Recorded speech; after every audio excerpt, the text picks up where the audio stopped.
En 2011, le Polymage Magélis d'Angoulême a décidé de réhabiliter les anciennes usines de papier à cigarettes, le Nil, pour les transformer en un bâtiment accueillant l'École nationale du jeu et médias interactifs numériques. Ce site accueillait auparavant des syndicats et des associations de la ville. Le bâtiment dispose d'environ 4500 m² de surface utile, avec l'école, un pôle étudiant et un amphithéâtre. Céline Mercier, responsable du service projet au sein du syndicat Polymage Magélis, nous présente l'école. Donc c'est sur le volet formation, dans lequel il y a 10 structures de formation sur le territoire dédiées à l'image, qui a été réhabilité ce bâtiment, parce que Magélis travaille sur le développement d'un campus image. Et dans ce choix a été fait de réhabiliter ce site. Il se compose en différents niveaux. Un niveau qui accueille maintenant l'École nationale du jeu médias interactifs numériques, qui est un établissement du Conservatoire national des arts et métiers. Et ce niveau-ci sur lequel on est, qui est plus dédié à la vie étudiante. L'architecte a voulu faire un contrepoids entre la technologie très avancée de l'école et la partie plus brute des matériaux utilisés pour la réhabilitation de ce bâtiment. Le maître d'œuvre a fait le choix de prendre des matériaux bruts. Dans ce cadre-là, la charpente bois lamellé s'y intègre parfaitement.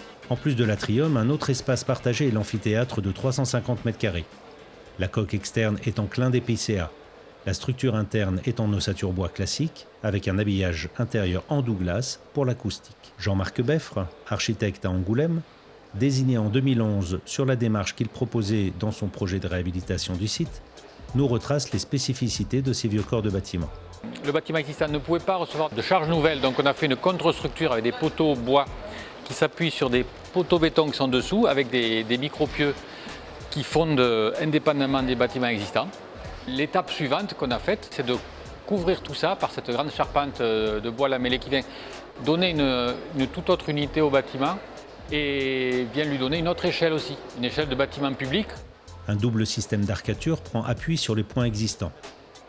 Ils permettent de relayer les efforts de la trame de la charpente, régulière tous les 5 mètres. Les lignes d'arc redescendent, les charges, et pour avoir une unité complète de l'intervention nouvelle par rapport à l'existant, les passerelles, qui sont toutes en bois lamellé également, et stables au feu. À la suite des diverses démolitions, une grue à tour a été installée dans l'atrium pour monter les premiers éléments en béton, puis elle a servi aux charpentiers. Ce qui a été donc fait ici, c'est de limiter les éléments dans leur longueur par rapport au problème de levage et de manutention dans un site complètement urbain, complètement clos. Les bois arrivés sur site n'ont pas eu à être recoupés, tout était parfaitement prévu pour chaque trame et tout ça avait été anticipé grâce au relevé en 3 dimensions. Donc les portiques font une quinzaine de mètres de portée avec ces assemblages et un cantilever ici qui permet justement d'optimiser le bois lamellé. La pose s'est faite en tournant tout autour du bâtiment. Et elle a pris à peu près 4 ou 5 mois. Le choix du bois lamellé dans ce site a été l'objet d'une réflexion poussée avec un double aspect, économie et esprit. L'économie, pourquoi? Dans un premier temps, on avait d'abord essayé d'avoir une solution en charpente métallique. On s'est aperçu que l'adaptation sur un bâtiment existant n'était pas facile et qu'économiquement, on ne s'y retrouvait pas en appel d'offres. Donc on a complètement modifié le projet pour l'unifier dans ce dialogue de bois et de béton et de pierre avec un seul élément, le bois lamellé, pour faire une grande unité au projet. Le deuxième aspect, l'esprit du matériau, un matériau brut, c'était aussi la volonté de ne pas concurrencer dans une course au high-tech les jeux vidéo qui sont l'objet de l'école d'ici. Une recherche d'équilibre.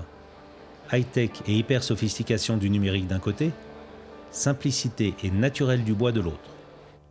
Une alliance parfaitement harmonieuse pour le corps et l'esprit.